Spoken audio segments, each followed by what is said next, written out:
남편은 내가 매달 5천만 원을 번다는 사실을 꿈에도 몰랐다. 그는 아무렇지 않게 말했다. 골골대는 아내 같으니 이 시간부로 우리 이혼이야.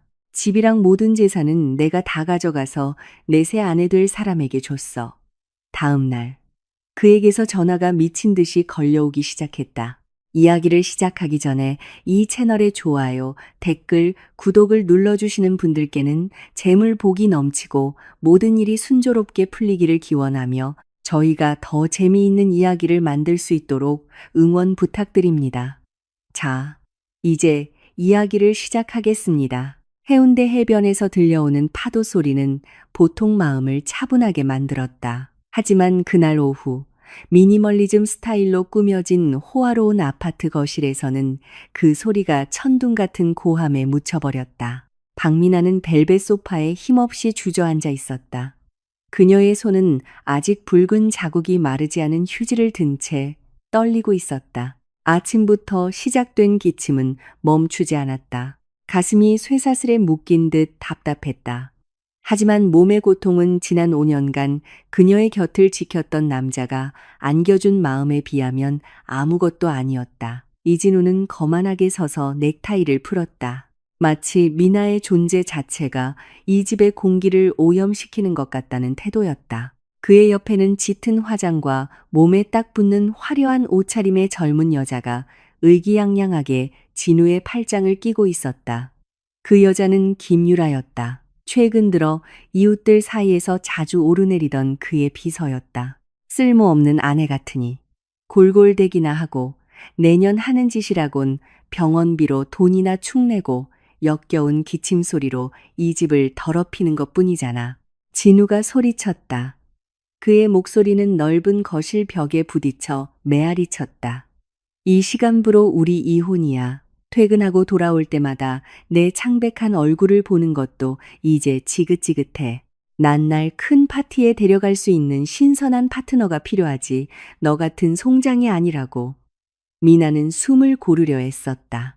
그녀는 남편을 알 수 없는 눈빛으로 바라보았다. 애원하는 눈빛이 아니라 공허하면서도 날카로운 눈빛이었다. 진우 씨, 난 당신 아내예요. 지금까지 항상 뒤에서 당신을 지지했어요. 3년 전 당신 사업이 거의 망했을 때 누가 도왔는지 잊었어요? 진우가 큰 소리로 웃었다. 아주 경멸적인 웃음소리였다. 유라도 킥킥거리며 길고 빨간 손톱을 한 손으로 입을 가린 채 비웃음을 숨겼다. 나를 도왔다고? 네, 그 알 수 없는 기도 따위가 날 구했다고 생각해? 전부 내 능력 덕분이야. 그리고 알아도, 박미나. 오늘부터 넌 여기서 나가야 해. 이 집, 차, 그리고 여기 있는 모든 자산은 내 새 아내 될 유라 이름으로 다 옮겨놨으니까 넌 여기서 단 한 푼도 가질 권리가 없어. 미나는 침묵했다. 그녀는 집안을 둘러보았다. 부산의 부촌에 위치한 이 집은 진우의 돈이 아닌 순전히 그녀 자신의 노력으로 산 것이었다. 그녀는 남편이 가장으로서 자존심을 가질 수 있도록 모든 자산을 그의 소유인 것처럼 보이게 뒀을 뿐이었다. 그녀는 자신의 겸손함이 진우가 자신을 찌르는 칼이 될 줄은 상상도 못했. 전부 저 여자에게 줬다고요? 미나가 나지막이 물었다. 목소리가 갈라졌다. 당연하지. 방구석에서 끙끙 앓기만 하는 너보다 유라가 이 호사를 누릴 자격이 훨씬 넘치니까 진우는 죄책감 없이 대답했다. 그는 낡은 여행 가방 하나를 미나 앞에 던졌다. 내 그 낡아빠진 옷들이나 챙겨가. 내 흔적이 단 하나도 여기에 남는 걸 원치 않으니까. 내일 우리 변호사가 공식 서류를 보낼 거야. 하지만 법적으로는 이미 넌 나랑 이혼한 거야. 유라가 한 걸음 다가와 미나를 경멸하는 눈빛으로 쳐다봤다. 정말 안 됐네. 아픈 데다 가난하기까지 하고 이제 버림까지 받고 이 부산에 부산역 근처만 가도 싼 여관 많아. 진우 씨한테 받은 용돈 남은 거 있으면 거기서 잘 수 있겠네. 미나는 천천히 일어섰다.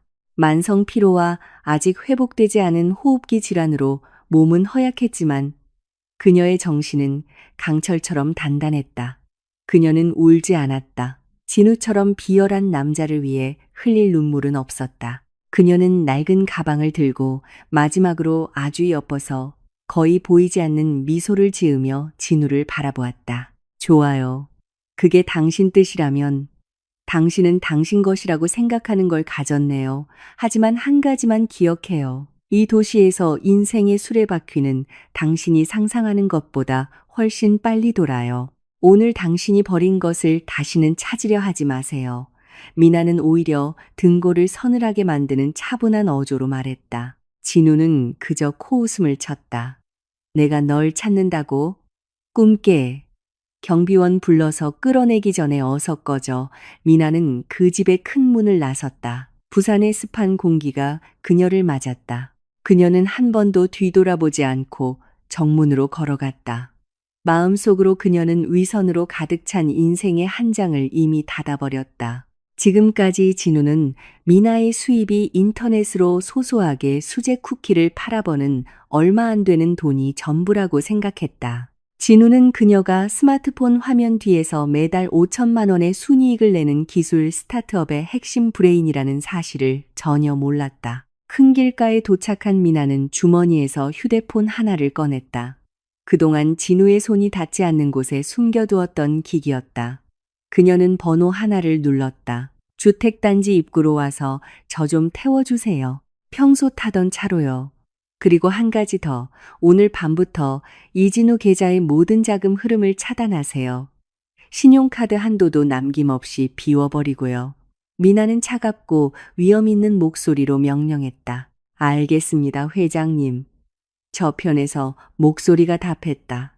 미나는 방금 떠나온 호화로운 아파트를 힐끗 쳐다보았다. 그녀는 내일 아침 거짓의 모래 위에 세워진 진우의 세계가 동쪽 하늘에 해가 떠오름과 동시에 무너져 내릴 것을 알고 있었다. 부산의 밤은 평소보다 더 후텁지근하게 느껴졌지만 진우의 마음은 꽃이 핀 듯했다. 그는 이제 완전히 자신의 것이라고 주장하는 호화로운 집에서 큰 전투에서 승리한 기분이었다. 그는 크리스털 잔에 술을 따르며 유라와 함께 새로운 자유를 축하했다. 그들은 거실 중앙에서 가볍게 춤을 추며 구석방에서 항상 기침만 해대던 병든 아내의 방해 없이 부와 사치로 가득 찬 미래를 상상했다. 자기야, 내일 우리 센텀시티 백화점에 가야 해. 우리 사랑의 증표로 제일 비싼 명품 가방 사줘. 유라가 진우의 어깨에 머리를 기대며 애교를 부렸다. 진우는 자신이 자신의 왕국의 왕이 된 것처럼 크게 웃었다. 너를 위해서라면 뭐든지. 이 집은 이미 내 이름으로 되어 있고 차도 마찬가지야. 내일부터 우리 새 인생 시작하는 거야. 박미나는 그냥 짐이었어. 밖에서 썩게 내버려둬. 하지만 승리의 분위기는 진우가 스마트폰 앱으로 호화로운 저녁 식사를 주문하려 할 때부터 흔들리기 시작했다. 결제 버튼을 누르자 빨간색 알림이 떴다. 거래가 거절되었습니다. 진우는 미간을 찌푸렸다. 다시 시도했지만 결과는 같았다. 아마 앱에 문제가 있나 보네. 진우는 애써 태연한 척 중얼거렸다.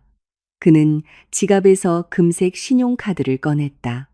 그동안 사업 파트너들 앞에서 과시용으로 사용하던 카드였다. 그는 카드 정보를 수동으로 입력하려 했지만 다시 메시지가 나타났다. 사용할 수 없는 카드이거나 한도가 초과되었습니다. 차가운 기운이 진우의 목덜미를 타고 올라왔다. 그는 즉시 은행 앱을 열어 잔액을 확인했다. 화면에 표시된 숫자를 보자 심장이 빚는 것 같았다. 0. 주거래 계좌에 단 1원도 남아있지 않았다. 그는 회사 자금을 보관해둔 비상 계좌로 전환했다. 결과는 마찬가지, 텅 비어 있었다. 마치 블랙홀이 몇 시간 만에 그의 전 재산을 빨아들인 것 같았다. 무슨 일이야, 자기. 왜 그렇게 얼굴이 창백해? 유라는 진우의 표정 변화를 보고 불안감을 느끼기 시작했다. 아무것도 아니야. 아마 은행에 기술적인 문제가 있나 봐. 내일 아침에 고객 서비스 센터에 전화해 볼게. 진우는 손이 떨리기 시작했지만 애써 자신을 진정시키며 대답했다. 한편 바다를 마주한 한 고급 부티크 호텔에서 미나는 발코니에 앉아 밤바람을 즐기고 있었다. 그녀는 더 이상 기침을 하지 않았다. 사실 그녀의 병은 그동안 내적인 스트레스와 유독한 가정 환경 때문에 악화되었던 것이다. 자유의 공기를 몇 시간 들이마시자 가슴이 훨씬 편안해졌다. 그녀 앞에는 노트북이 켜져 있었고 방금 입금된 월간 수입 그래프가 표시되어 있었다. 그녀가 비밀리에 구축한 주식 포트폴리오와 소프트웨어 사업에서 발생한 순이익으로 5천만 원이라는 숫자가 찍혀 있었다. 지난 5년간 그녀는 진우가 가장으로서 돈을 버는 주체라고 느끼도록 내버려뒀다. 하지만 진우가 명품을 사는데 사용한 돈은 사실 미나가 마치 진우의 사업 커미션인 것처럼 교묘하게 흘려보낸 생활비에서 나온 것이었다.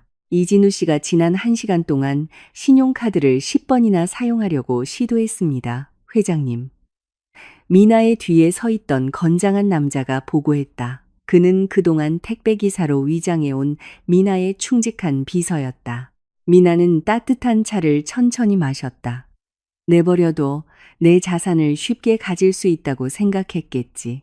그 집과 차가 법적으로 대주주에 의해 통제되는 유령 회사 명의로 구매되었다는 걸 잊었나 보네. 그리고 그 대주주가 바로 나라는 것도. 불쌍한 진우는 몇 달 전 그가 서명했던 서류가 유라에게 명의를 이전하는 서류라고 생각했지만 실제로는 신의성실 계약 위반 시 모 회사의 자산을 반환한다는 서약서였다는 사실을 깨닫지 못했다. 미나는 1년 전 진우의 외도 낌새를 처음 눈치챘을 때부터 이 덫을 설계해왔다. 집으로 돌아온 진우는 공황 상태에 빠지기 시작했다. 그는 개인 비서에게 전화를 걸었지만 받지 않았다. 은행 지점장에게 전화했지만 밤이 깊어 자동 응답기 목소리만 들릴 뿐이었다. 아까까지만 해도 애교를 부리던 유라는 이제 의심의 눈초리로 진우를 쳐다보기 시작했다. 진우 씨, 설마 돈 다 떨어진 건 아니지? 나한테 전부 주기로 약속했잖아.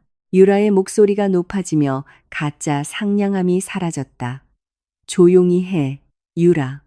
이건 분명 시스템 오류야. 내가 이 부산에서 얼마나 잘 나가는 사업가인데 내 돈이 그렇게 갑자기 사라질 리가 없잖아. 진우가 소리쳤다. 그날 밤 진우는 잠을 이룰 수 없었다. 눈을 감을 때마다 집을 떠나던 미나의 차분한 눈빛이 떠올랐다. 처음에는 패배의 표시라고 생각했던 그 눈빛이 이제는 치명적인 위협처럼 느껴졌다. 그는 아내에 대해 뭔가 아주 큰 것을 놓치고 있었다는 느낌이 들기 시작했다. 박미나는 도대체 누구인가? 왜 그녀는 쫓겨날 때 보통 아내들처럼 울고불고 하지 않았을까? 다음 날 아침 부산항대교 위로 해가 떠오를 무렵 진우의 휴대폰이 격렬하게 울렸다. 그는 은행에서 온 좋은 소식이기를 바랐다. 하지만 전화를 받자 저편에서 들려오는 목소리는 은행이 아니라 경찰과 법원 집행관의 목소리였다. 안녕하십니까, 이진우 씨. 저희는 지금 댁의 정문 앞에 와 있습니다. 새로운 실소유주 명의로 발부된 주택명도 명령서를 가지고 왔습니다. 모 회사의 계약 불이행 판결에 따른 것입니다. 그 목소리는 단호했다. 진우는 바닥에 힘없이 주저앉았다. 화장기 없는 얼굴로 막 잠에서 깬 유라는 제복을 입은 사람들이 집마당으로 들어오는 것을 보고 히스테릭하게 비명을 질렀다. 진우가 오만함으로 쌓아올린 세계가 그의 눈앞에서 무너져 내리기 시작했다. 고급 주택단지 정문 앞에서 벌어진 소동은 이웃들의 이목을 집중시켰다. 값비싼 실크 파자마만 걸친 진우는 시뻘개진 얼굴로 밖으로 뛰쳐나갔다. 그의 앞에는 법원 공무원 복장을 한 남자가 유효한 법적 서류 뭉치가 끼워진 클립보드를 들고 차분하게 서 있었다. 몇몇 단지 보안 요원들이 그들 뒤에서 만일의 사태에 대비하며 지키고 섰다. 이건 실수입니다. 이 집의 합법적인 소유주는 바로 저예요. 제가 방금 이 자산을 제 약혼녀 이름으로 이전했단 말입니다. 진우가 소리쳤다. 그의 목소리는 길 건너편에서 수군거리기 시작한 가사도우미들의 귀에까지 들릴 정도로 날카로웠다. 공무원은 천천히 고개를 저으며 욕설보다 더 아픈 동정의 눈빛으로 진우를 바라보았다. 이진우 씨, 이 서류를 잘 읽어보십시오. 이 주택과 차고에 있는 고급차 2대는 푸른 바다 벤처스 유한회사 소유의 자산입니다. 최근 등기부 등 본에 따르면 귀하는 회사 자금을 개인적 용도로 유용한 것이 입증되어 대표이사직에서 해임되셨습니다. 대주주께서 모든 경영권을 인수하셨습니다. 대주주? 누구요? 내가 맨주먹으로 그 회사를 일군 사람인데. 진우는 서류를 빼앗아 들었다. 페이지를 넘기는 그의 손가락이 심하게 떨렸다. 그의 눈은 소유 구조 항목의 마지막 줄에 고정되었다. 그곳에는 그가 지금까지 그저 가족관계 증명서의 일부로만 여겼던 이름 박미나가 적혀 있었다. 그 아래에는 지분 소유율 99%라고 쓰여 있었다. 진우는 주위 세상이 빠른 속도로 도는 것 같았다. 어떻게 미나가 매일 아침 부엌에서 밀가루나 만지작거리거나 이마에 물수건을 올린 채 방에 힘없이 누워있던 그 여자가 자신이 그토록 자랑스러워하던 사업 제국의 실제 주인이란 말인가? 말도 안 돼. 그 여자는 인터넷으로 쿠키나 구워 파는 게 전부라고. 기껏해야 립스틱 살 돈이나 벌었겠지. 진우는 쓰라린 현실을 받아들이지 못하고 울부짖었다. 집안에서 유라는 공황 상태에 빠졌다.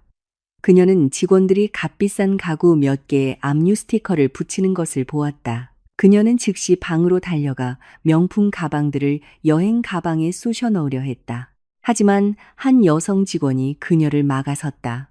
죄송합니다, 아가씨. 지난 1년간 회사 자금으로 구매된 모든 물품은 감사가 끝날 때까지 이곳에 있어야 합니다. 유라는 히스테릭하게 소리쳤다. 이건 진우 씨가 준 선물이야.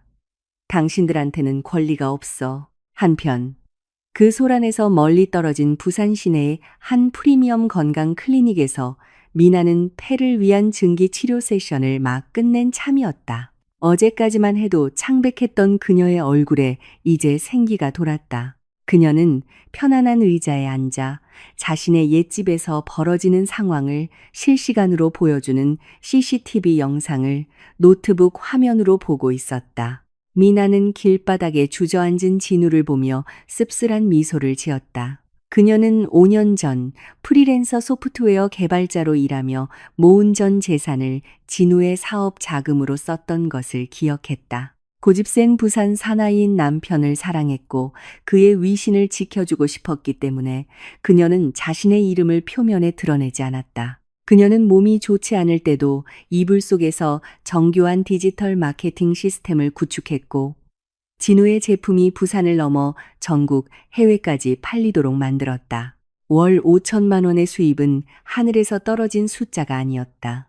그것은 미나가 침묵 속에서 데이터를 관리하고 시장 알고리즘을 모니터링하고 적시에 투자하며 보낸 수천 시간의 노력의 결과였다. 그녀는 그 모든 돈을 진우가 전혀 모르는 별도의 계좌에 차곡차곡 모아왔다. 그녀가 겪었던 병은 사실 혼자서 큰 사업을 꾸려나가면서 날이 갈수록 거칠어지고 자신을 존중하지 않는 남편을 수발해야 했던 극심한 피로 때문이었다. 회장님, 이진우 씨가 본사에 계속 전화를 걸고 있습니다. 새 대표와 통화하게 해달라고 막무가내입니다. 신선한 오렌지 주스 한 잔을 들고 들어온 비서가 보고했다. 허공에 소리치게 내버려둬. 자기 인생에서 가장 큰 공을 세운 사람을 아무런 대가 없이 짓밟을 수 있다고 생각했겠지. 미나가 차분하게 말했다. 그의 개인 물품은 전부 문 밖으로 던져버렸는지 확인해줘. 내 재산에 그의 실오라기 하나라도 남기고 싶지 않으니까. 미나는 이어서 또 다른 디지털 파일을 열었다. 그것은 그녀가 몇 달 동안 수집한 진우와 유라의 불륜 증거들이었다.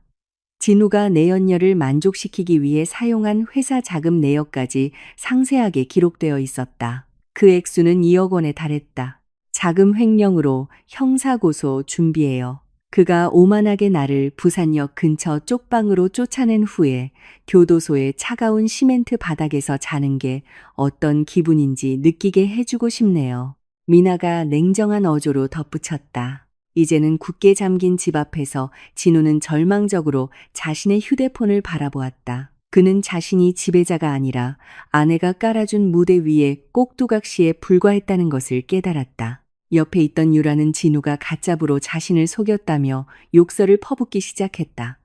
네가 부자라고? 알고 보니 빌어먹을 내 아내한테 셔터맨 노릇이나 하고 있었던 거잖아. 재수 없는 놈. 유라는 진우에게 구두를 던지고는 지갑에 남은 돈으로 부른 카카오 택시를 타고 그를 버리고 떠나버렸다. 진우는 길가에 홀로 남겨졌다. 타는 듯한 부산의 햇살 아래서 그는 미나의 번호를 눌러보았다. 하지만 들려오는 것은 통화 중 신호음뿐이었다. 그는 날카로운 자갈 한 줌을 얻기 위해 다이아몬드를 버렸다는 것을 깨닫기 시작했다. 부산의 해가 서쪽으로 기울며 바다 표면에 주황빛을 반사했다. 하지만 진우에게 세상은 짙은 먹구름에 덮인 듯 했다. 그는 고급 주택단지 길가에 자신의 여행 가방 위에 주저앉아 있었다. 유라는 정말로 떠나버렸고 귓가에 맴도는 욕설만을 남겼다. 더 이상 애교 섞인 포옹도 멋진 남자라는 찬사도 없었다. 진우는 바지 주머니를 뒤져 평소 자랑하던 스포츠카 키를 찾았다. 하지만 몇 시간 전 압류 담당관에게 빼앗겼다는 사실을 떠올렸다. 그는 이제 낡아 빠진 실크 파자마에 땀 냄새가 밴 지나가는 운전자들에게 구경거리가 된 중년 남성에 불과했다. 그는 부산에 있는 몇몇 사업 동료들에게 연락을 시도했다. 평소라면 그에게 근사한 저녁을 사겠다며 앞다투어 연락하던 사람들이었다. 첫 번째 전화는 대형 건설업체 김 사장에게였다. 김 사장님, 접니다. 이진우. 잠깐 도와주실 수 있겠습니까? 제 계좌에 작은 오해가 좀 생겨서요. 아, 이 대표, 정말 미안하게 됐네. 내가 지금 서울에서 중요한 회의 중이라서 말이야. 게다가 자네 회사, 지금 법정 관리 들어갔다는 소문이 파다하던데. 다음 달에 다시 얘기하는 게 좋겠네. 뚝, 전화는 일방적으로 끊겼다. 진우는 다른 동료에게 전화했지만 결과는 마찬가지였다. 이 도시에서 나쁜 소문은 돼지국밥 냄새보다 빨리 퍼졌다. 모두가 부산의 사자가 이빨을 잃었다는 것을 이미 알고 있었다. 그들은 진우의 사업에 숨을 불어넣어 준 것이 미나의 지능적인 시스템이었다는 것, 그리고 이제 그 두뇌가 스스로를 거두었다는 것을 알았다. 배고픔이 그의 배를 공격하기 시작했다. 그는 지갑을 뒤져 겨우 10,000원짜리 지폐 몇 장을 찾아냈다. 가지고 있던 현금은 이미 유라가 택시비를 내는데 써버렸다. 비틀거리는 걸음으로 고개를 숙인 채 진우는 길모퉁이에 있는 작은 분식집으로 향했다. 그는 생수한 병과 김밥 한 줄을 주문하고 삐걱거리는 플라스틱 의자에 앉았다. 그의 화려했던 사무실 가죽 의자와는 극명한 대조를 이루었다. 맛없는 김밥을 씹으며 진우는 아까 직원에게서 빼앗았던 서류를 펼쳐보기 시작했다. 그는 푸른 바다 벤처스의 재무 보고서를 읽었다. 매달 들어오는 자금 흐름을 보고 그의 눈이 커졌다. 월 5천만 원. 그는 떨리는 목소리로 속삭였다. 그는 지금까지 회사의 순이익이 고작일 2천만 원 정도고 나머지는 복잡한 운영비로 다 나간다고 생각했다. 예전 미나의 설명에 따르면 그랬다. 알고 보니 미나는 잉여 이익을 자신의 명의로 된 비상계좌에 의도적으로 숨겨왔던 것이다. 미나는 수백 개의 디지털 광고 포트폴리오와 소프트웨어 저작권을 관리했고 그 로열티는 매 초마다 쏟아져 들어왔다. 그 여자가 날 속였어. 진우는 정당화를 찾으려 중얼거렸다. 하지만 그의 작은 양심이 속삭이기 시작했다. 그녀가 널 속인 게 아니라 내가 너무 오만해서 진실을 보지 못한 거야. 진우는 아내가 쉬고 싶다고 할 때마다 그녀를 구박했던 것을 기억했다. 그는 미나가 열에 들떠 떨면서도 밤늦게까지 컴퓨터 앞에서 일하는 것을 비웃었던 것을 기억했다. 진우는 그것이 교류도 없는 아내가 시간을 때우기 위한 쓸데없는 취미라고 생각했다. 갑자기 그의 휴대폰으로 메시지가 도착했다. 친구의 소셜미디어 계정에서 온 사진이었다. 사진에는 미나가 부산의 가장 권위 있는 오피스 빌딩인 센텀시티의 한 건물 앞에서 고급 검은색 세단에서 내리는 모습이 담겨 있었다. 미나는 우아한 비즈니스 정장에 선글라스를 끼고 깔끔하게 정돈된 머리를 하고 있었다. 더 이상 창백한 얼굴도 집에서 입던 낡은 옷도 없었다. 미나 옆에는 비서 복장을 한 젊은 남자가 매우 공손하게 그녀를 위해 문을 열어주고 있었다. 사진 배경에는 새로운 회사 간판이 보였다. 미나 디지털 엠파이어. 진우의 피가 끓어올랐다. 하지만 이번에는 분노가 아니라 가슴을 짓누르는 답답함 때문이었다. 그는 미나가 남편의 자존심을 존중하기 위해 약한 아내 역할을 했을 뿐이라는 것을 깨달았다. 그리고 그 자존심이 다른 여자를 집 안으로 끌어들이는 선을 넘자 미나는 버튼 하나를 누르는 것만으로 진우의 모든 삶을 파괴할 수 있었다. 진우는 다시 미나의 번호를 누르기 시작했다. 한 번, 두 번, 10번 여전히 답이 없었다. 그는 떨리는 손으로 짧은 메시지를 보냈다. 미나야, 제발 전화 좀 받아줘. 내가 잘못했어. 우리 다시 잘 얘기해 볼 수 있잖아. 제발 나한테 이러지 마. 나 아직 네 남편이야. 메시지는 수신 확인 표시인 숫자 1이 사라지지 않았다. 차단되었다. 진우는 플라스틱 테이블을 주먹으로 내리치며 좌절감에 소리쳤고 생수병이 엎질러졌다. 식당에 있던 사람들은 그를 압박감에 미쳐버린 새로운 미친 사람으로 여기며 이상한 눈으로 쳐다봤다. 하나둘씩 켜지기 시작하는 가로등 아래에서 진우는 돌아갈 곳이 없다는 것을 깨달았다. 그가 살던 집은 그의 것이 아니었고 그가 숭배하던 약혼녀는 폭풍이 닥치자마자 그를 배신했다. 내일은 가정법원에서 공식 이혼 서류가 처리되는 날이다. 진우는 변호사도 돈도 없이 자신이 산산조각 날 것을 알았다. 그는 미나를 찾아야 했다. 어제 쓰레기처럼 내쫓았던 여자에게 자비를 구해야만 했다. 진우는 부산 센텀시티의 마천루 로비 앞에 망연자실 서 있었다. 마르고 굳은 땀으로 몸이 끈적거렸고 그의 실크 파자마는 어젯밤 그를 불쌍히 여긴 주차 관리인에게 빌린 낡은 재킷으로 가려져 있었다. 그의 찬한 눈은 안내 데스크 위에서 반짝이는 디지털 간판, 미나 디지털 엠파이어를 멍하니 바라보았다. 그가 안으로 들어가려 하자 건장한 보안 요원 2명이 즉시 그의 길을 막았다. 죄송합니다, 선생님. 무슨 일로 오셨습니까? 구직을 원하시면 뒷문으로 가주십시오. 한 요원이 정중하지만 단호한 어조로 말했다. 그의 눈은 고급 노숙자처럼 보이는 진우의 행색을 훑었다. 나는 미나의 남편이요. 아니, 박미나 회장님 말이요. 들여보내주시오. 진우는 이미 바닥에 떨어진 위험의 마지막 조각이라도 되찾으려는 듯 소리쳤다. 요원들은 서로를 쳐다보았다. 그러더니 한 명이 작은 웃음을 참았다. 선생님, 박 회장님께서는 지금 서울에서 온 투자자들과 중요한 회의 중이십니다. 그리고 저희가 알기로는 약속 없이 특히 남편이라고 주장하는 분은 만나주시지 않습니다. 경찰을 부르기 전에 돌아가 주십시오. 진우는 사람들 앞에서 뺨을 맞은 기분이었다. 그는 깔끔한 정장 차림으로 지나가는 직장인들이 자신을 혐오스럽게 쳐다보는 것을 보았다. 엄청난 수치심이 그의 심장을 찔렀다. 그는 밖에서 기다리기로 결심했다. 부산의 아스팔트를 달구기 시작하는 뜨거운 햇볕 아래서 그는 미나가 분명히 문으로 나올 것이라고 확신했다. 2시간이 지났다. 4시간. 진우의 피부는 붉게 달아오르고 머리는 격렬하게 욱신거렸다. 갑자기 칠흑 같은 검은색 고급 세단이 로비 바로 앞에 멈춰 섰다. 뒷문이 열리는 것을 보고 진우의 심장이 격렬하게 뛰었다. 비서인 남자, 어젯밤 소셜미디어 사진 속 그 남자가 먼저 내려 문을 열었다. 미나가 내렸다. 그녀는 깊은 부산 바다색과 어울리는 아주 우아한 네이비색 원피스를 입고 있었다. 머리는 단정하게 올려 묶어 이제 반짝이는 작은 다이아몬드 목걸이로 장식된 그녀의 긴 목선을 돋보이게 했다. 그녀는 너무나 권위 있고 건강해 보였으며 진우의 손이 닿을 수 없는 곳에 있는 사람처럼 보였다. 미나야, 미나야, 기다려. 진우가 달려가며 소리쳤다. 미나는 걸음을 멈췄다. 그녀는 놀라지 않았다.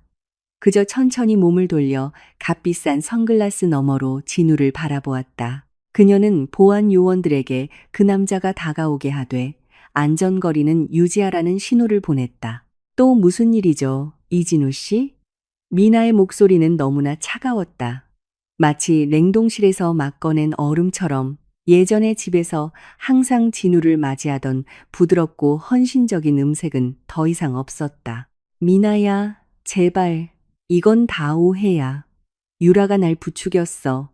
그 여자가 너를 쫓아내고 재산을 빼앗으라고 시켰다고. 내가 잠시 미쳤었나 봐.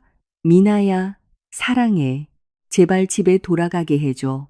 나 이제 갈 곳이 없어. 내 모든 계좌가 막혔어. 진우는 인도 위에 거의 무릎을 꿇을 뻔했다. 고집센 부산 남자로서의 자존심 따위는 더 이상 신경 쓰지 않았다. 미나는 선글라스를 살짝 내리며 아주 무표정한 눈으로 진우를 바라보았다. 오해라고? 당신은 내가 쓸모없는 골골대는 아내라고 했잖아. 내가 짐이라고 했잖아. 이제 와서 누가 내 자존심을 먹여 살렸는지 아니까 구걸하러 온 거야? 나 아파, 미나야. 머리가 어지러워. 어젯밤부터 아무것도 못 먹었어. 진우는 예전에 작은 잘못을 저질렀을 때 통했던 동정심 유발 작전을 시도하며 흐느꼈다. 미나는 작게 웃었다. 눈까지는 닿지 않는 웃음이었다. 가장 슬픈 게 뭔지 알아, 진우 씨? 난 그동안 정말 아팠어. 하지만 내 병이 뭔지 알아? 당신의 행태를 보고 역겨움을 참느라 아팠던 거야. 당신이 대단하다고 느끼게 해주려고 매일 약한 여자인 척해야 해서 아팠던 거라고. 그리고 이제 그 독, 바로 당신을 버리고 나니 난 아주 건강해졌어. 갑자기 정장을 입은 중년 남성이 건물에서 나와 미나에게 다가왔다. 박 회장님, 이진우 씨에 대한 횡령 혐의 고소 서류가 모두 준비되었습니다. 2억 원에 달하는 회사 자금을 개인적 용도로 사용한 건과 관련하여 경찰이 회장님의 확인을 기다리고 있습니다. 그 말을 듣자 진우의 얼굴은 예전에 미나가 기침 발작을 일으켰을 때보다 더 창백하게 변했다. 2억 원? 미나야, 설마 그렇게까지 매정하게 굴 건 아니지. 난 내 남편, 아니 전 남편이잖아. 그 이혼 서류 어제 당신이 직접 아주 신나게 서명했잖아. 안 그래? 미나는 다시 선글라스를 썼다. 부산에서의 마지막 하루를 즐겨. 내일이면 넌 아마 쇠창살과 차가운 벽만 보게 될 테니까. 아, 그리고 한 가지 더. 그 집, 내일 철거될 거야. 내 땀으로 지은 집에 당신 같은 남자와의 추억이 깃드는 건 용납할 수 없어. 미나는 다시는 뒤돌아보지 않고 차에 올라탔다. 고급 차는 부드럽게 미끄러지며 망연자실한 진우의 얼굴 앞에 옅은 배기가스를 남기고 떠났다. 진우는 길가에 주저앉았다. 재킷 주머니에서 휴대폰이 진동했다. 화면에 김유라라는 이름이 떴다. 희미한 희망을 품고 진우는 전화를 받았다. 유라야, 자기야, 다시 돌아온 거야? 야, 이진우, 방금 백화점 명품관 매니저한테 전화 왔어. 네가 지난달에 사준 가방 지금 횡령 증거물로 신고된 회사 카드로 결제됐다더라. 경찰이 나도 찾고 있어. 이 재수 없는 놈, 거렁뱅이가 부자 행세는. 다시는 나한테 연락하지 마. 안 그러면 내가 먼저 경찰에 신고할 거니까. 뚝! 진우는 배터리가 다 닳아 꺼진 휴대폰을 바라보았다. 그는 낯선 부산 시내의 인파 속에 홀로 있었다. 그는 자신이 마치 부산항에 버려진 쓰레기처럼 느껴졌다. 가치 없고 아무도 원하지 않는 부산에 다시 밤이 내렸다. 하지만 이번에는 진우의 저녁 식사를 비추는 크리스털 샹들리에가 없었다. 그는 북항 근처의 빽빽한 주택가에 있는 좁은 고시원 방에 웅크리고 있었다. 비릿한 바다 냄새와 시끄러운 배엔진 소리가 그의 충실한 친구가 되어주었다. 방에는 곰팡내 나는 얇은 매트리스뿐이었다. 수입산 양털 카펫이 깔려있던 그의 옛 침실과는 극명한 대조를 이루었다. 진우는 근처 편의점에서 겨우 충전한 휴대폰 화면을 응시했다. 전원이 켜지자마자 기관총 탄환처럼 알림이 쏟아져 들어왔다. 부재중 전화 200통과 수백 개의 문자 메시지. 대부분 모르는 번호였지만 그는 그들이 누구인지 알았다. 빚 독촉업자, 은행, 그리고 가장 무서운 것은 부산 경찰서에서 온 전화였다. 그는 미나의 법률 비서가 보낸 메시지 하나를 떨리는 손으로 열어보았다. 메시지에는 사진이 첨부되어 있었다. 거대한 불도저 한 대가 그의 호화로운 집 마당 앞에 주차되어 있었다. 미나는 장난을 하는 게 아니었다. 그녀는 정말로 내일 아침 그 집을 평지로 만들 작정이었다. 미쳤어. 저렇게 비싼 집을 그냥 부숴버리겠다고? 진우는 좌절감에 소리쳤다. 그의 목소리는 얇은 합판 벽에 막혀 희미하게 들렸다. 옆방에서 누군가 조용히 하라고 소리쳤고 그의 굴욕감은 더욱 커졌다. 진우는 미나에게 맹목적으로 메시지를 입력하기 시작했다. 미나야, 제발 전화 좀 받아줘. 제발. 그 집 그냥 팔아. 돈은 네가 다 가져도 돼. 하지만 제발 경찰 신고는 취하해줘. 나 감옥 갈 수 없어, 미나야. 나 이 도시에서 명망 있는 사람이라고. 메시지는 여전히 수신 확인 표시인 숫자 1에 머물러 있었다. 미나는 정말로 모든 소통 경로를 차단해버렸다. 절망에 빠진 진우는 소셜미디어에서 지지를 얻으려 했다. 그는 갑자기 부자가 된 아내의 잔혹함에 희생된 척하며 동정을 얻기를 바랐다. 하지만 피드를 열자마자 그는 부산 시민그룹에서 입소문을 타고 있는 동영상 게시물을 보게 되었다. 그 영상에는 진우가 피를 토하며 기침하는 미나를 내쫓는 CCTV 녹화 장면이 담겨 있었다. 미나를 골골대는 아내라고 모욕하는 그의 오만한 목소리까지 고스란히 담겨 있었다. 영상 아래의 댓글은 매우 신랄했다. 은혜도 모르는 놈, 얹혀 살면서 바람 피우고 아내까지 내쫓아. 용서해주지 마세요. 박 회장님, 저놈 썩게 놔두세요. 이게 바로 부산 땅에서 받는 인과응보다. 진우는 휴대폰을 매트리스 구석으로 던져버렸다. 그는 어두운 골목에 몰린 쥐가 된 기분이었다. 부산에서 그 누구도 그의 편을 들어주지 않았다. 성공한 젊은 사업가로서의 그의 명성은 완전히 무너졌고 가장 미움받는 기생충 같은 남자라는 낙인이 찍혔다. 갑자기 고시원 문을 누군가 거세게 두드렸다. 진우의 심장이 가슴 밖으로 튀어나올 뻔했다. 누구세요? 그가 겁먹은 목소리로 물었다. 문 여세요. 경찰입니다. 이진우 씨 이름으로 자산 횡령 및 사기 혐의로 신고가 접수되었습니다. 문 밖에서 들려오는 육중한 목소리에 진우의 다리가 풀렸다. 진우는 좁은 골목으로 난 작은 창문을 보았다. 그는 생각할 겨를도 없이 창밖으로 뛰어내렸고 쓰레기 더미 위로 착지할 때 발의 고통을 무시했다. 그는 있는 힘껏 달렸고 주민들의 빨랫줄과 질퍽한 쥐구멍 같은 골목 사이를 빠져나갔다. 어디로 가야 할지 몰랐다. 그저 오늘 밤 잡히면 인생이 정말로 끝장이라는 것만 알았다. 그는 부둣가에 도착했다. 달빛 아래 나무로 만든 어선들이 당당하게 정박해 있는 곳이었다. 진우는 나무 더미 뒤에 숨었다. 숨이 찼다. 그의 숨도 가빠지기 시작했다. 예전에 미나가 자주 느끼던 것과 비슷했다. 그는 자신이 매일 가했던 정신적 압박 속에서 미나가 숨쉬기 위해 얼마나 고통스럽게 싸워야 했는지 비로소 깨달았다. 공황 상태에 빠진 그의 주머니 속 휴대폰이 다시 진동했다. 그가 아주 잘 아는 번호로부터 온 전화였다. 미나가 아니라 시골에 계신 그의 어머니였다. 진우야. 아가. 왜 내 집에 폴리스 라인이 쳐져 있니? 엄마가 너랑 미나 보려고 막 부산에 도착했는데 너희들 어디 있니? 이웃들한테 들으니까 네가 미나를 쫓아냈다고 하던데 그게 사실이니? 아가? 늙은 목소리가 흐느꼈다. 진우는 침묵했다. 그의 눈물이 마침내 터져 나왔다. 어머니, 저 망했어요.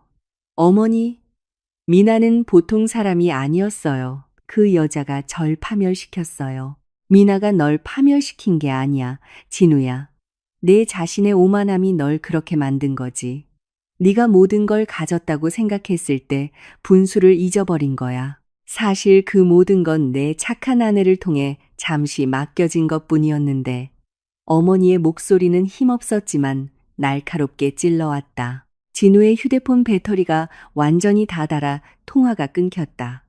그는 이제 문자 그대로나 비유적으로나 완전히 어둠 속에 있었다. 멀리서 경찰의 탐조등이 부두 지역을 훑기 시작하는 것이 보였다.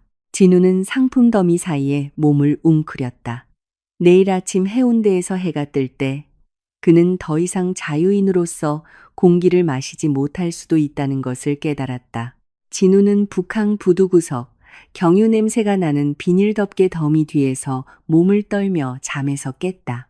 새벽녘에 나지막이 울리는 배 엔진 소리는 그의 귓가에 판사가 내리는 선고의 망치 소리처럼 들렸다. 첫 새벽빛이 바다 표면에 닿자마자 그는 문을 연 포장마차를 찾아 휴대폰을 충전했다. 케이블을 연결하는 그의 손이 떨렸고 화면이 켜지자마자 그는 곧바로 한 가지 일을 했다. 미나에게 전화를 거는 것이었다. 한 번 연결음이 들렸지만 끊어졌다. 두 번 음성 사서함으로 넘어갔다. 세 번 여전히 받지 않았다. 그는 마치 자신의 목숨이 저편의 진동에 달려있기라도 한 것처럼 계속해서 통화 버튼을 눌렀다. 경찰이 휴대폰 신호로 자신의 위치를 추적하든 말든 더 이상 신경 쓰지 않았다. 그에게 감옥에 가는 것은 하나의 문제였다. 하지만 미나의 용서 없이 가난과 굴욕 속에서 죽는 것은 훨씬 더 끔찍한 일이었다. 받아, 미나야. 제발 받아줘. 그는 갈라진 입술로 속삭였다. 30번째 시도 만에 마침내 전화가 연결되었다. 하지만 저편에서는 아무 소리도 들리지 않았다. 숨막히는 침묵만이 흘렀다. 미나야, 나야, 진우, 제발 잠깐만 내 말 좀 들어줘. 진우는 서둘러 말했다. 그의 눈물이 커피 얼룩 가득한 나무 테이블 위로 떨어졌다. 나 지금 부두에 있어. 나 이제 아무것도 없어.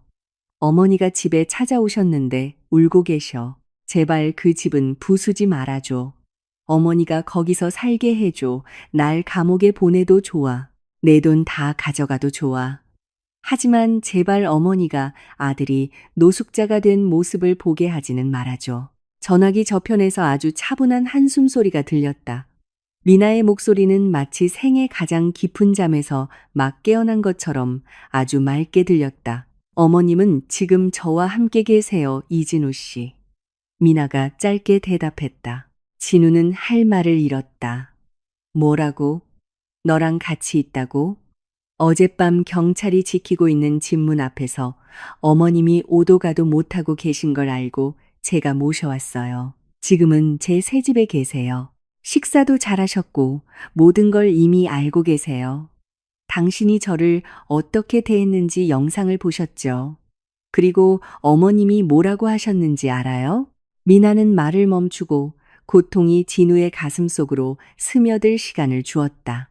어머님은 너처럼 파렴치한 남자를 낳았다는 게 부끄럽다고 하셨어요.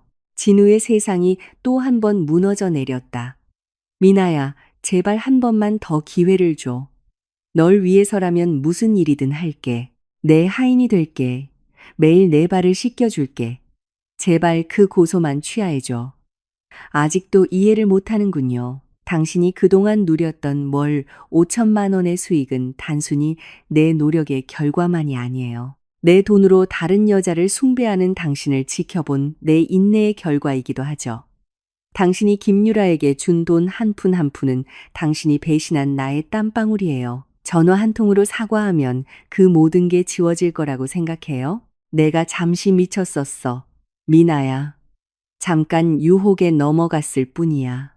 진우의 울부짖음에 포장마차에 있던 사람들이 의심스러운 눈으로 쳐다보았다. 실수는 한 번 하는 거죠. 1년 동안 바람을 피우고 아픈 아내 몰래 재산을 빼돌릴 계획을 세운 건 계획된 범죄예요. 이진우 씨. 미나가 차갑게 말했다. 이제 전화 그만해요. 당신의 소중한 남은 배터리만 낭비할 뿐이니까. 곧 경찰이 당신 위치에 도착할 테니 국선 변호사에게 연락하는 데나 쓰세요. 미나야, 기다려, 끊지 마. 뚝. 연결이 끊어졌다. 진우는 다시 진동하는 휴대폰 화면을 바라보았다.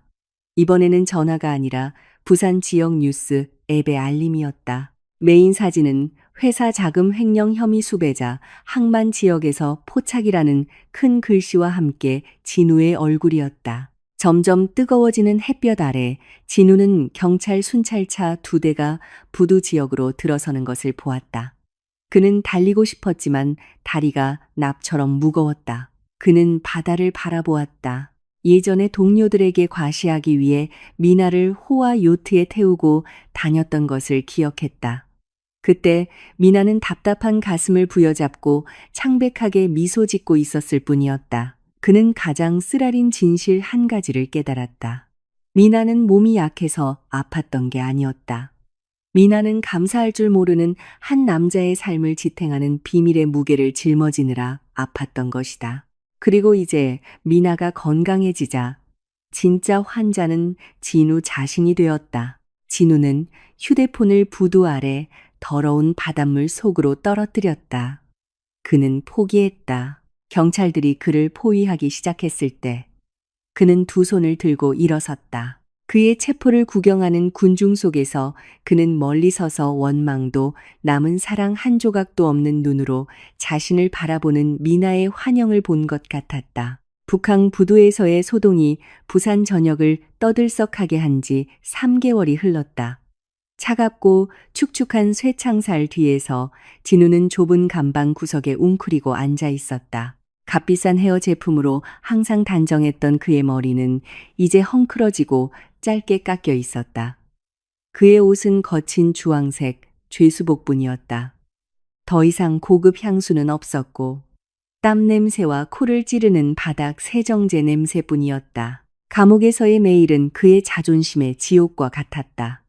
항상 대접받던 그는 이제 변변찮은 식사를 위해 줄을 서야 했다. 하지만 가장 고통스러운 것은 육체적 조건이 아니라 그가 느끼는 공허함이었다. 그가 숭배하고 훔친 자산을 안겨주었던 유라는 단 한 번도 나타나지 않았다. 동료 수감자에게서 들은 마지막 소식에 따르면 유라는 자신의 명품들이 범죄 수익은닉 혐의의 증거물로 국가에 압수된 후 부산을 떠났다고 했다. 그날 아침 교도관이 그의 감방 쇠창살을 두드렸다. 이진우, 면회 왔다. 시간은 10분이다. 진우의 심장이 격렬하게 뛰었다. 미나일까? 미나가 마침내 마음이 약해져서 고소를 취하러 온 것일까? 희망에 부풀어 그는 두꺼운 유리로 막힌 면회실로 걸어갔다. 하지만 그곳에 앉아 있는 사람은 미나가 아니라 훨씬 더 늙고 연약해 보이는 그의 어머니였다. 어머니. 진우는 통화 수화기를 들며 속삭였다. 어머니는 되란 눈으로 그를 바라보았다. 진우야, 엄마는 작별 인사하려고 왔다. 오늘 시골로 내려갈 거다. 미나가 모든 걸 준비해 줬어. 시골에 작고 아늑한 집도 사주고 엄마 평생 생활비도 다 보장해 주겠다고 하더구나. 진우는 할 말을 잃었다. 미나가 아직도 어머니를? 착한 아이야. 진우야, 네가 그 아이 자존심을 그렇게 짓밟았을 때도 며느리로서 내게 해야 할 도리는 잊지 않았어. 어머니의 목소리가 떨렸다. 그 아이가 내게 전해달라고 하더구나. 더 이상 널 미워하지 않는다고. 그 아이에게 너는 그저 인생에 잠시 머물렀던 낯선 사람일 뿐이라고. 널 용서했지만 다시는 보고 싶지 않다고 했어. 어머니, 제발 제가 후회한다고 전해주세요. 딱 한 번만이라도 만나고 싶다고요. 진우의 울음이 터져 나왔다. 그의 눈물이 유리 칸막이를 적셨다. 너무 늦었어, 아가. 미나는 이제 부산에 없단다. 어제 텔레비전 뉴스에서 그 아이를 봤어. 회사가 해외로 크게 사업을 확장했다더구나. 이제는 아픔과 싸우면서 맨손으로 사업 제국을 건설한 영감을 주는 인물로 알려져 있단다. 어머니는 길게 한숨을 쉬었다. 그 아이는 이제 저 높은 곳에 있단다, 진우야. 반면에 너는 네가 직접 판 구덩이에 묻혀버렸고 면회가 끝난 후 진우는 비틀거리는 걸음으로 감방으로 돌아왔다. 그는 감방 바닥에 버려진 낡은 신문 조각을 집어들었다. 거기에는 자카르타에 있는 새 건물 앞에서 미소 짓고 있는 미나의 큰 사진이 실려 있었다. 그녀의 얼굴은 생기와 활력으로 빛났고 아주 행복해 보였다. 기사 제목은 이렇게 쓰여 있었다. 박미나, 상처를 힘으로 바꾸다 병실에서 디지털 경제의 정상까지. 진우는 미나를 내쫓던 그 밤에 자신이 뱉었던 말을 다시 떠올렸다. 골골대는 아내 같으니 이 시간부로 우리 이혼이야. 이제 그는 가장 고통스러운 진실을 깨달았다. 미나는 그때 정말 아팠지만 그녀는 잘못된 남자에 대한 충성의 무게를 짊어지느라 아팠던 것이다. 그 짐을 벗어 던지자마자 미나는 새로운 날개를 얻은 듯 높이 날아올랐다. 반면에 뒤에서 받쳐주던 미나가 없어진 진우는 결국 아무 능력도 없는 텅 빈 남자에 불과했다. 그의 모든 성공은 아내의 천재성이 만들어낸 신기루에 불과했다. 멀리서 교도소 담장방 모스크에서 들려오는 아잔 소리가 들렸다. 그 소리는 그가 아직 해운대 해변에서 미나의 손을 잡고 노을을 즐길 수 있었던 시절을 떠올리게 했다. 그 기억은 이제 그에게 영원한 고문이 되었다. 미나는 가장 우아한 방식으로 복수를 완성했다. 욕설이나 폭력이 아니라 진우 같은 남자를 잃고 나서 자신이 얼마나 성공하고 행복해졌는지를 그가 보게 함으로써 진우는 차가운 시멘트 바닥에 주저앉아 두 손으로 얼굴을 가렸다. 감방의 정적 속에서 그는 이제 아주 무겁게 느껴지는 자신의 심장 박동 소리만을 들을 수 있었다. 그는 모든 것을 잃었다. 재산, 존엄성, 가족, 그리고 그가 기댔어야 할 여인까지. 드라마는 끝났다. 여왕은 자신의 왕좌로 돌아갔다. 그리고 배신자는 이제 결코 끝을 찾을 수 없는 후회 속에서 썩어가고 있다. 넓은 부산의 하늘 아래 미나에게는 새로운 삶이 아름답게 피어났다. 반면에 진우에게는 시간은 고요한 쇠창살 뒤에서 멈춘 듯 했다.